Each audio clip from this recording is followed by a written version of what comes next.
Are you or your business like a bump on a log? Close as I could get to wood and a log today. I don't have a fireplace where I'm at these days, so no logs to use for my like a bump on the log idiom. This idiom, very interesting idiom, Mark Twain used it in 1863 when he wrote, he's the author of Tom Sawyer, Huckleberry Finn, very famous author, many other famous works. And in 1863, he used the expression, the simile, a simile when we use like or as and compare two things.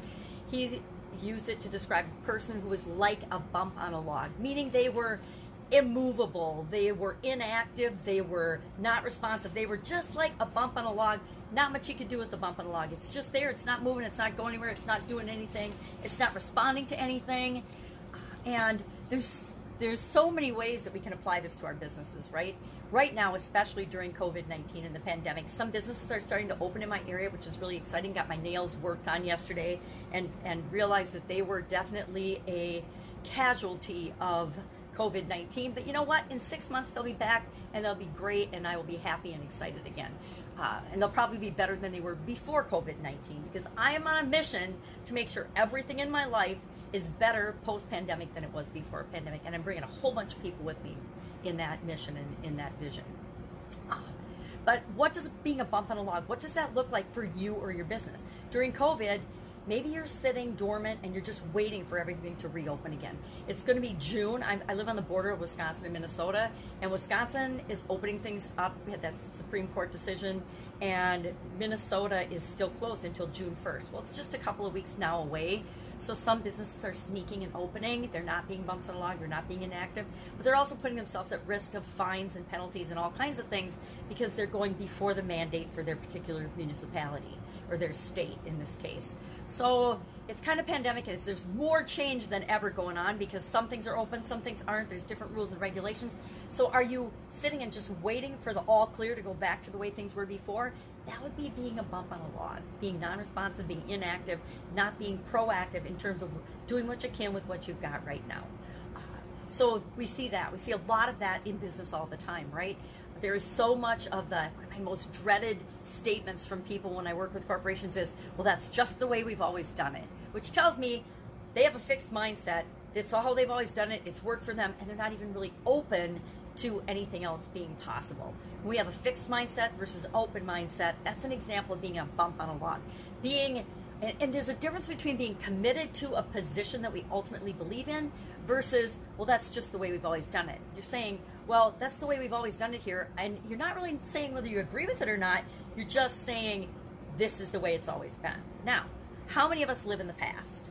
Well, not very much if we want. We live in the present moment. So do we always want to do things now the way we've always done them? There aren't very many areas in my life, if I can think of any, that I want to do something the way I've always done it. I always want to be on a course of continuous improvement and finding better, faster, easier, more efficient, more effective ways of doing absolutely everything. Because guess what? There's infinite possibilities and infinite ways to do anything. And so I always tend to be open to what's possible. What else is possible is one of my favorite questions. So I dread that's the way we've always done it, but I love what else is possible. So our mindset is one area where we can be like a bump on a log. And if our leadership is like a bump on a log, guess what happens to our entire organization? Our entire organization, the speed of them is determined by the speed and the pace that we set in the organization. So if we have a fixed mindset and we're not open to other possibilities and other solutions and being creative and solving problems, which is the next area I want to talk about with being like a bump on a log. When we problem solve and make decisions, we can make them internally or we can make them externally, meaning we can be proactive or reactive. We can be deciding what direction we want to go with our business and our organization. Whether anybody tells us to or not, we need to be setting that direction. That's internally driven things.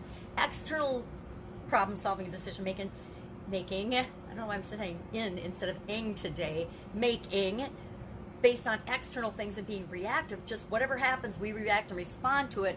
Our competition does something, then we react and respond. Our government says we need to shut down, we react and we respond. We wait for other people to stimulate us and before we take any action. That is what being like a bump on a log means to me as well.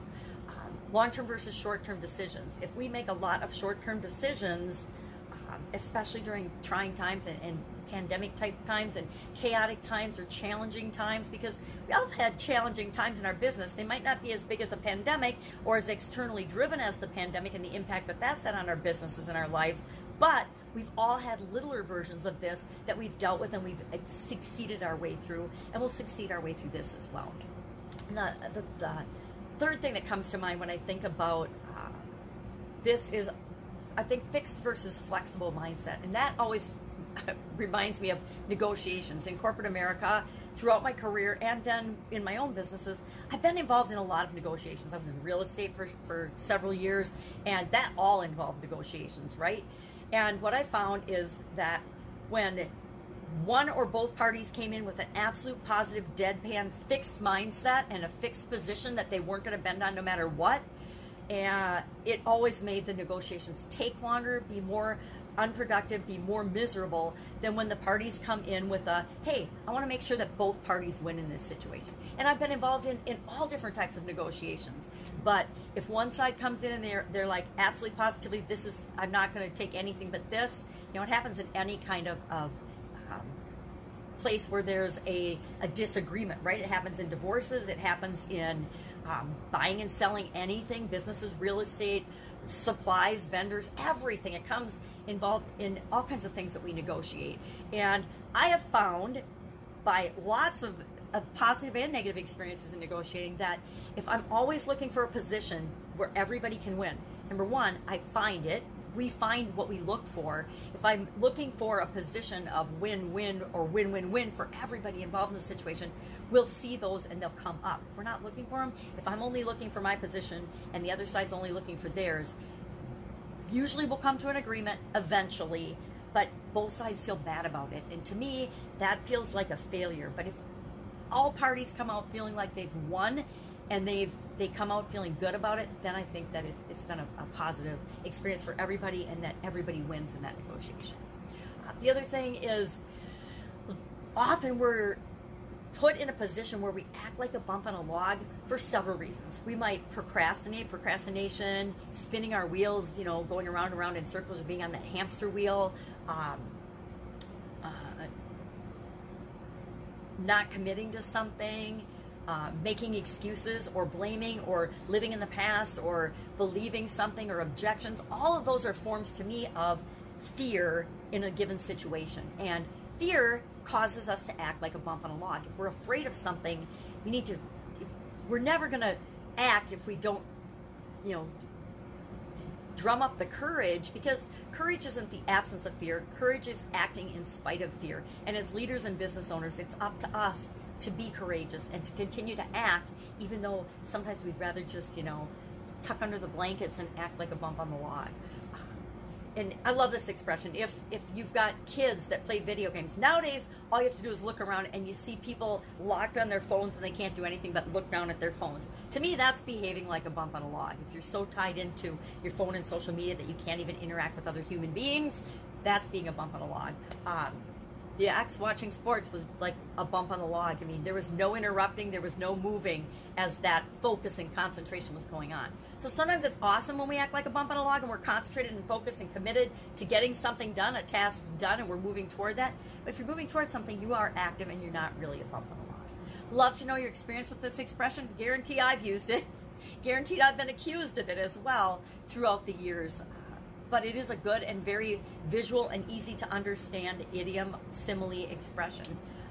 That's it. I will be with you tomorrow with another interesting idiom. What does it mean? Where does it come from? And how might you apply it to your business right now? Take care. Have an awesome day, and I will be with you tomorrow. Bye.